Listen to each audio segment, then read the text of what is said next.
Assalamualaikum warahmatullahi wabarakatuh. Bismillahirrahmanirrahim. Wa bihi nasta'in wa ba'du. Usini wa iyyakum bitaqwallah. Yang saya hormati narasumber kita Pak Profesor Jajang. Terima kasih atas sumbangsih saran, kemudian pendapat-pendapat yang kemudian nanti setelah 45 profesor duduk dan menyampaikan pandangannya, kita kumpul sekali lagi 45 profesor dalam satu waktu. Kalau perlu menyelesaikan 2-3 hari, kita siapkan fasilitas semua. Dan kalau perlu dijemput, yang dekat-dekat dijemput. Semuanya tinggal berapa profesor lagi? 14 lagi, 14 pekan lagi untuk berbincang ini, untuk Indonesia, bukan untuk Az-Zaitun. Az-Zaitun memfasilitasi tempat saja dan lain-lain yang diperlukan.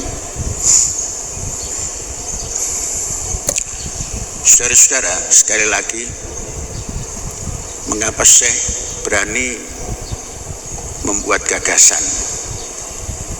dan mau disampaikan pada negara? Dalam negara itu ada pemerintahnya. Karena Syekh sudah meneliti selama 26 tahun. Kita sadar semua bahwa ketika kita membangun kampus ini,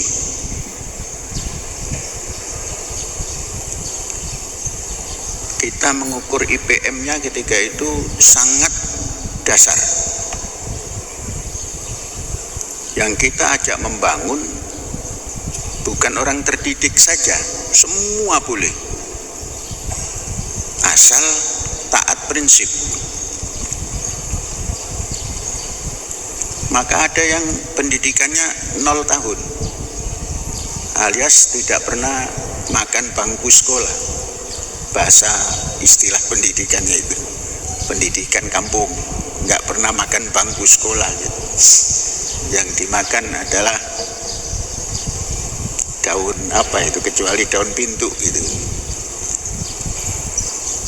Kemudian ekonominya tidak bisa diukur. Sebab ukuran ekonomi yang mendasar adalah mampu menyiapkan apa yang dikehendaki. Pendidikan sudah, kesehatan juga belum bisa diukur. Artinya IPM manusia yang membangun Az-Zaitun ketika itu tidak tersaring dengan baik. Namun yang tersaring adalah kesadarannya. Semua yang membangun di sini punya kesadaran. 3 kesadaran yang ditanamkan adalah kesadaran filosofis. Mengapa membangun pendidikan? Tidak dijawab dan diserahkan jawab masing-masing. Kesadaran ekologis. Seperti apa ekologi pendidikan, ekologi alam semesta, dan ekologi ekonominya? Ekosistem ekonomi, ekosistem lingkungan, ekosistem pendidikan harus disadari. Yang ketiga, kesadaran sosial. Itu yang ditanamkan dari hari ke hari. Maka kita istilahkan itulah pendidikan kontemporer. Jadi kalau ditanya apa definisi pendidikan kontemporer, yakni menanamkan kesadaran. Kesadaran apa? Nggak usah banyak-banyak. Filosofis, ekologis, dan sosial. Didasari apa perjalanannya itu? Dasarnya nggak usah cari yang susah-susah. Cari yang sudah ada, yang disepakati oleh bangsa. Pancasila. Tadi kita sepakat 5. Cuma menyimpulkannya susah. Padahal simpulnya itu Pancasila itu yang disampaikan profesor kita tadi. Mengapa tidak menggunakan bahasa yang disepakati oleh bangsa ini dan universal? Pendidikan dasarnya Pancasila. Nggak usah disebut agama, nggak usah disebut akhlak, nggak usah disebut macam-macam. Pancasila itu universal. Dengan Pancasila itu tertanamlah kesadaran yang 3 tadi. Ini terus diteliti, dicatat tahun demi tahun. IPM kampus kita ini, indeks pembangunan manusianya pelan tapi nyata. 1, dasar indeks pembangunan manusia nggak usah banyak-banyak, 3 juga. 3 prinsip. Pendidikan. Dari sejak tahun 2000 kita kerjasama dengan UPI untuk memberikan pendidikan, paling tidak memberikan informasi perkembangan pendidikan. UPI Bandung. Sudah UPI atau masih IKIP? Sudah UPI ya. Kemudian dengan IKIP Jakarta, semua guru diberikan informasi yang detail bagaimana mendidik. Karena kita merekrut guru juga ketika itu, yang penting S1. Karena akan mengajar, memberikan pendidikan kepada calon S1. Maka saya sampai hari ini, siapa tamatan menengah atas mendidik sekolah menengah tidak mau. Dalam menempuh doktoral, terus ada doktor mengasih kuliah pada calon doktor, saya menolak. Bukan karena apa-apa. Taman kanak-kanak kok mengajar PAUD, tamatan kanak-kanak mengajar PAUD, nggak masuk akal. Nah, cara-cara begini harus dirombak. Indonesia menggampangkan. Sampai direktur pasca sarjananya marah juga. Dan kita tantang, kalau kurang biaya, kami biayai. Tapi masih berpegang pada pendapat kolotnya, doktor mengasih kuliah calon doktor. Sangat tidak betul. Kalau mau merombak pendidikan, itu ekosistem pendidikannya putus. Nah, begini-begini harus berani. Sampai ketika itu siapa yang belum punya S1 harus punya S1. Kalau sekolah karyawan di sini atau pengurus di sini sudah tamatan SMA harus masuk S1.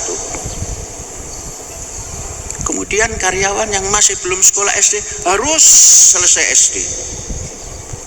Maka dalam tahun terakhir menjelang COVID, di sini sudah sama dengan Amerika.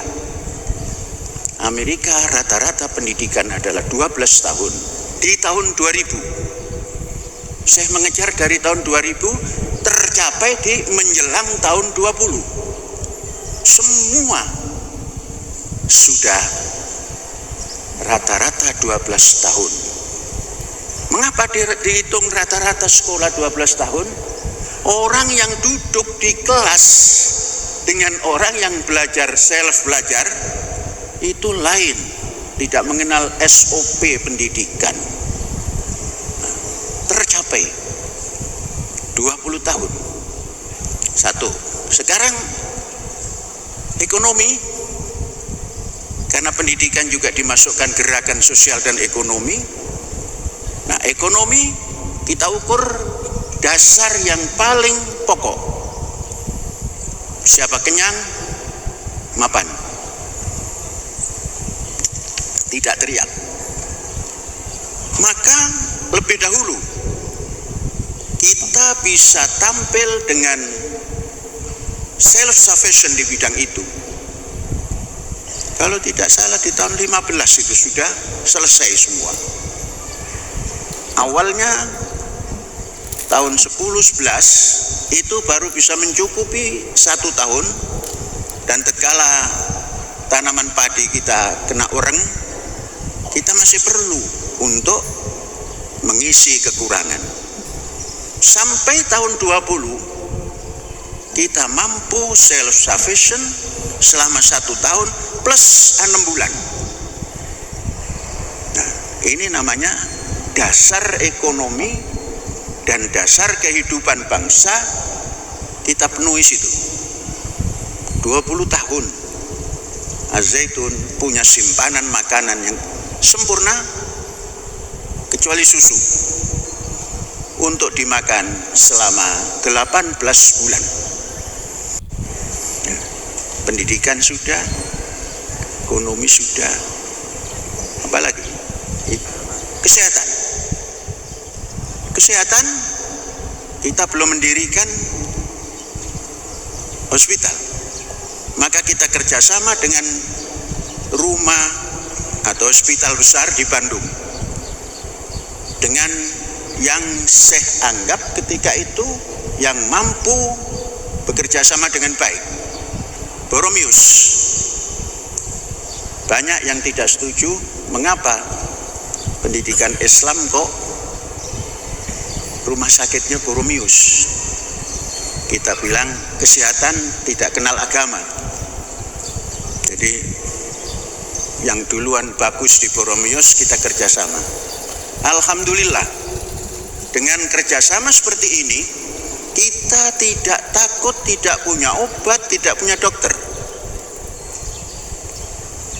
Mau tengah malam, mau menjelang fajar, ada tindakan yang cepat dikirim tanpa harus memikirkan bagaimana membayarnya, kecuali setelah 1 bulan baru disodorkan.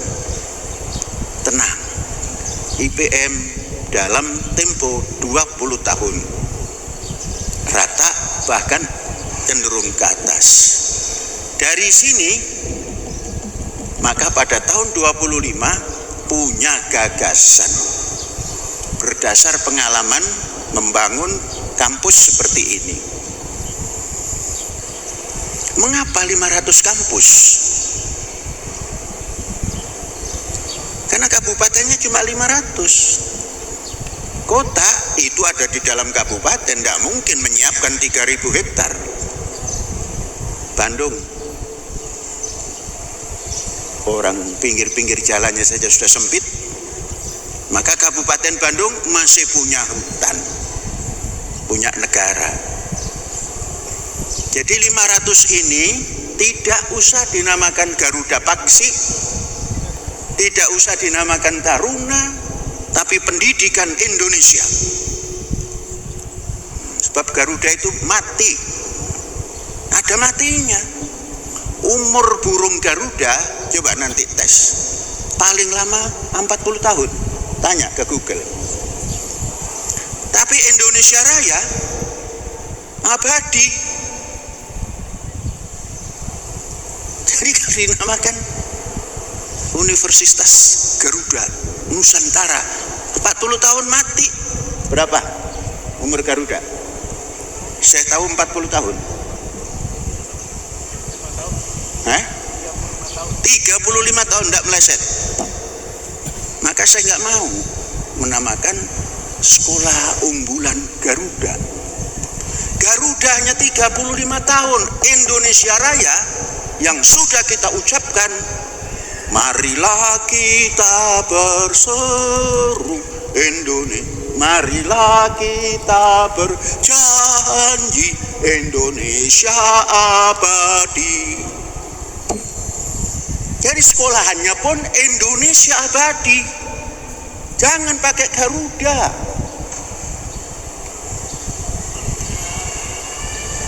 Nah, sampai ke pedalaman nanti ada tukang sumpit itu, prak, ditembak orang, mati Garuda. So gagah-gagahnya Garuda, pae, napasan. Garuda Nusantara, PAE. Yang tidak hidup, yang tidak mati, Indonesia abadi. Ini yang tidak banyak disadari. Yang tidak banyak disadari oleh bangsanya. Nah, ini ditanamkan kesadaran di sini. Di 500 daerah. Nggak usah dipilih yang pinter dan yang bodoh. Masukkan semua dalam kancah pendidikan itu. Kalau pendidikan hanya milih orang yang pinter, kapan jadinya Indonesia ini? Tidak akan bisa. Marilah kita berjanji Indonesia abadi. Yang tidak pati pinter, ndung aing gitu. Kan sekarang bahasa Sunda terlalu sering pakai aing. Padahal itu bahasa Banten yang Pangkasarna. Kamana dia? Aing mereka Bandung. Itu bahasa Banten sekarang dipakai oleh orang Jawa Barat yang paling halus. Bapak aing. Tuh. Mulai kasar. Orang Sunda mulai kasar. Bapak aing. Kalau orang terpelajar nggak mau bapak aing itu. Yo aing yo. La takul asli wa fasli abadan. Innama aslul fata ma qad hasal. Jangan pernah membanggakan bapakmu. Tanya pada dirimu, siapa kamu? Begitu. Lah ini maka dibuat supaya bisa bilang, aku Indonesia, bukan bapakku Bung Karno. Bukan. Ini transformasi filosofis ini. Kalau selama ini Bapak aing Bung Karno, kalau tidak ada Bung Karno nggak ada proklamasi, ngomong kotok gitu kata orang Sunda. Ngomong kotok, nggak ada artinya bagi bebek. Terus di Sundanya Bapak aing, Bapak aing, Bapak aing. Terus kitanya bagaimana? Kalau sudah dibawa kepada pendidikan tersentral dengan dalam satu kabupaten, jangan kota. Kota nggak punya tanah. Karena diperlukan minimal 3.000 hektar. Kalau 500, 1,5 juta hektar. Punya Pak Presiden saja sebagian dikasihkan selesai. Pak Presiden itu ribuan hektar. Tak 500 entah berapa itu. Akan dikembalikan ke negara, baru akan. Dengan pendidikan per daerah, per kabupaten 3.000, jangan khawatir daerah terpencil nggak ada murid. Mengapa? Semua bangsa Indonesia itu sudah mengaku satu nusa, satu bangsa, satu bahasa Indonesia. Nggak mungkin di Kabupaten Morowali sana punya penduduk yang yang usia sekolah 100.000, nggak mungkin. Yang mungkin itu datang dari Jawa Barat, kirim ke sana. Datang dari Jawa Tengah, kirim di sana. Akhirnya nanti pemerataan penduduk seperti yang dicita-citakan oleh politik beretika tercapai melalui pendidikan. Kalau sekarang dikirim transmigrasi yang usianya sudah berusia lah. Orang khawatir, wah ini orang Sunda masuk, wah ini orang Jawa masuk. Tapi kalau pelajar, aku pelajar untuk menebus kekurangan bapakku. Saya tidak pernah menyebut bapakku kecuali dalam nomor stambuk Ahmad bin Muhammad. Nah, sekarang sudah mulai diajak sadar ke sana, diajak mundur lagi. Bapak aing lah, bapak saya lah. Di Jawa Barat bapak aing, di pusat bapak saya. Sedikit-sedikit bapak saya, proklamator. Kalau nggak didukung siapa-siapa nggak bisa proklamasi. Nah ini harus dirombak semua. mental inilah yang harus disadarkan melalui pendidikan yang tertata lagi. Mengapa cita-citanya kok supaya pinter nanti dikuliahkan di luar negeri yang hebat-hebat? Buat yang hebat di Indonesia, gampang itu.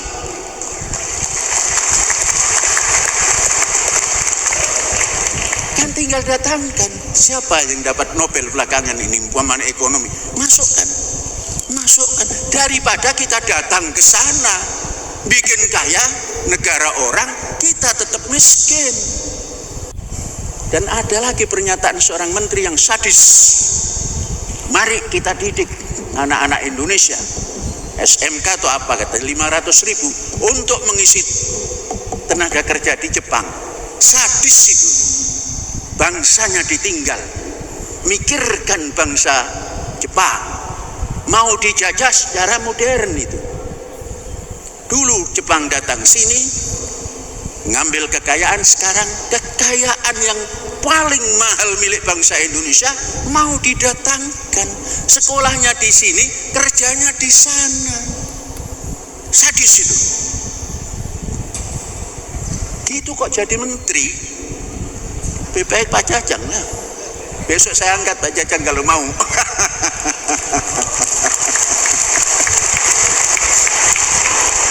Ya pasti nggak mau tau. Masa saya mengangkat jadi menteri, nggak mau. Tidak. Pendanaannya bagaimana? Gampang. Buat program dulu. Programnya 5 tahunan sampai tahun 55. Nah, sampai tahun 50. Itu namanya 25 tahun ke depan. Jangan kalah dong oleh Pak Harto. Pak Harto itu bukan profesor. Sekolahnya bukan sampai doktor. Sekolahnya itu SMP Muhammadiyah ditambah yang lain-lain sampai setingkat SMA dan latihan militer. Kok bisa membuat program sampai 25 tahun, persis 25 tahun digugat mundur dan mundur beliau. Lah mengapa yang modern seperti ini kok tidak bisa membuat program? Programnya diserahkan ke seorang. Seorang itu calon presiden. Presiden terpilih. Kalau tidak sampai pada program yang dibuat, tidak ada yang minta pertanggungan jawab. Dulu dipertanggungjawabkan, sekarang tidak. Maka dibuat dulu roadmap-nya 25 tahun ke depan. 1. Anak didik bangsa Indonesia di tahun 35, itu 10 tahun ke depan, itu sudah mencapai minimal 13 tahun. Memang lama sekolah tidak menentukan, tapi kalau sudah diprogram, kualitasnya masuk. Karena satu, internal kampus dididik, takut gurunya nggak bisa rata. Apa gunanya ada UPI? Universitas Pendidikan Indonesia. Kirim. Universitas Pendidikan Jakarta, kirim. Universitas Pendidikan Jogja, kirim. Masa iya 50 juta per pelajar, guru berapa persen Pak sebaiknya? Guru kalau muridnya 50 juta, gurunya berapa itu? 10% cukup? Guru cukup 5 juta.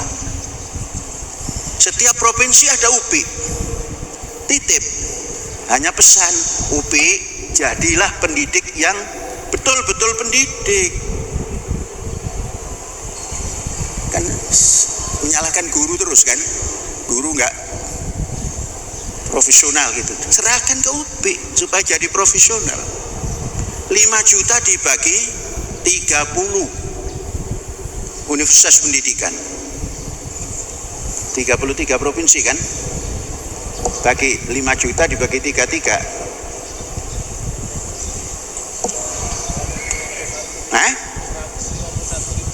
Ribu.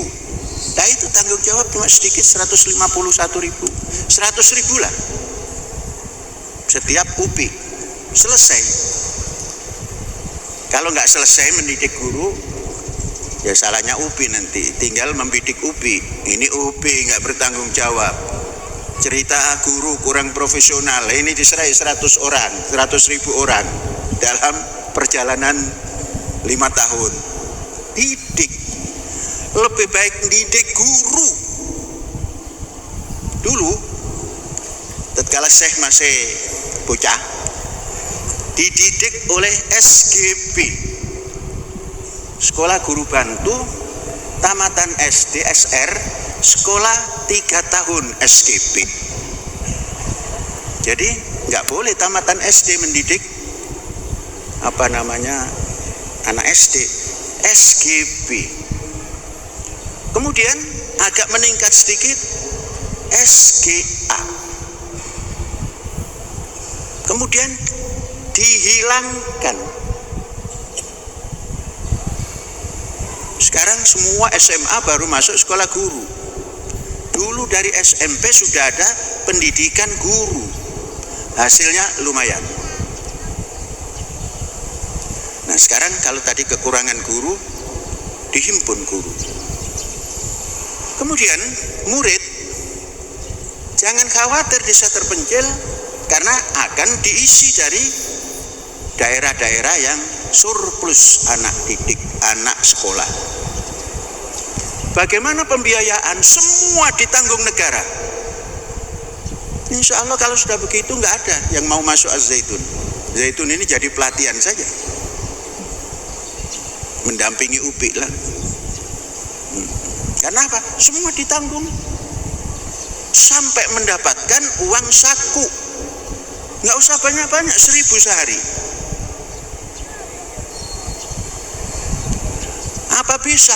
Sangat bisa. Az-Zaitun meneliti 20 tahun plus 6. 26 tahun. Maka berani berteriak seperti ini. Yang tidak punya sumber kecuali menumbuhkan dari tanah, tidak pernah menggali tanah, tidak punya sumber gas, tidak punya sumber batu bara, tidak punya nikel, tidak punya apa, yang punya ditumbuhkan dari tanah yang belum subur, dibikin subur, menjadi subur, tumbuh. Sekarang Jati tinggal menghitung ada berapa, nggak usah dijual ya, ada segitu, sehat. Maka berani. Berapa untuk membangun 500 itu? Tidak banyak, selama 5 tahun hanya 3.000 triliun. Satu anggaran belanja pendapatan negara tahun 25, 3.000-an. Dibagi 5. Selama 5 tahun mendirikan dan mengisi. Bagaimana efek pertumbuhan ekonomi? Luar biasa.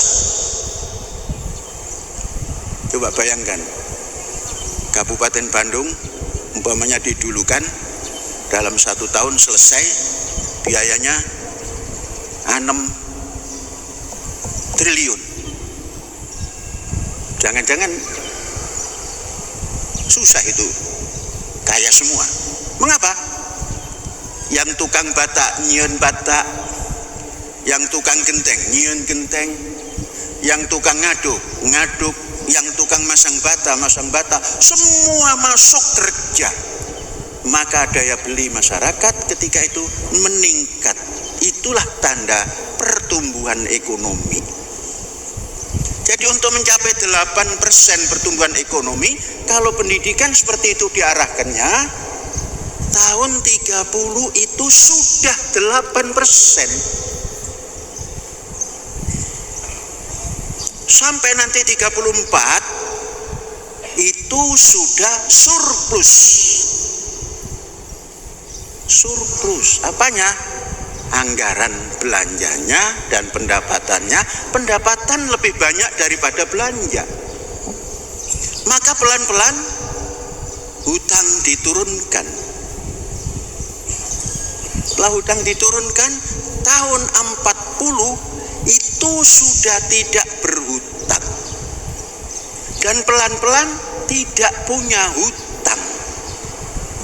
Di tahun 45, bangsa Indonesia IPM-nya itu sudah mencapai 85 dengan gerakan pendidikan ini. Dan pertumbuhan ekonomi landai di angka 89. Nah, pendidikan seperti apa yang harus disiapkan? Bukan pendidikan seperti yang hari ini. Hari ini hanya tujuan untuk mendapatkan terbaik, kemudian bisa kuliah terbaik. Lapangan kerja tidak disiapkan oleh negara. Dan sistem pendidikannya masih belum terarah. Pendidikan ke depan 90% vokasi. Politeknik dan menengah itu apa? Kejuruan. Ya, SMK dan politeknik. Itu 90%. Akademik 10% saja. Jangan khawatir. Urusan agama jangan khawatir. Itu urusan gampang. Agama itu banyak yang dibuat oleh manusia, unsur-unsurnya. Banyak yang dibuat oleh manusia. Contoh, orang berselawat pada Nabi lebih banyak daripada orang menghadap ke Rabbul Alamin. Yang sedikit-sedikit di jalan Allahumma sholli alaihi, Allahumma sholli ala Muhammad. Asmaul Husna nggak pernah didengungkan.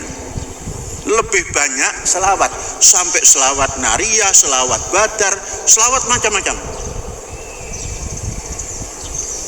Kalau itu agama, maka buatan manusia. Tapi peradaban Islam yang harus ditumbuhkan. Dan Indonesia ini jangan khawatir. Peradaban bangsa Indonesia ini luar biasa kalau di bundeling. Jadi harus berani self bundeling system. Membundel semua peradaban ini menjadi satu kemanusiaan yang adil dan beradab. Modal sudah terpenuhi. Gimana kelanjutannya? Tetap keluarkan 20% anggaran. Coba kalau kita defisit per tahun 3,5%. Itu cirinya bangsa yang masih bersandar hutang. Nanti dirombak dalam 10 tahun ke depan, jangan defisit 3,5%, surplus 3%. Itu dalam tempo 20 tahun itu sudah luar biasa. Anggaran belanjanya sudah 15.000 triliun. Kalau sudah 15.000 triliun, ya gelanggang kangkung. Kemudian surplus. Jadi kalau ingin tidak punya hutang, negara ini anggaran belanja pendapatannya lebih tinggi daripada belanjanya. Tiap tahun seperti itu menurut teori ekonomi Purbaya.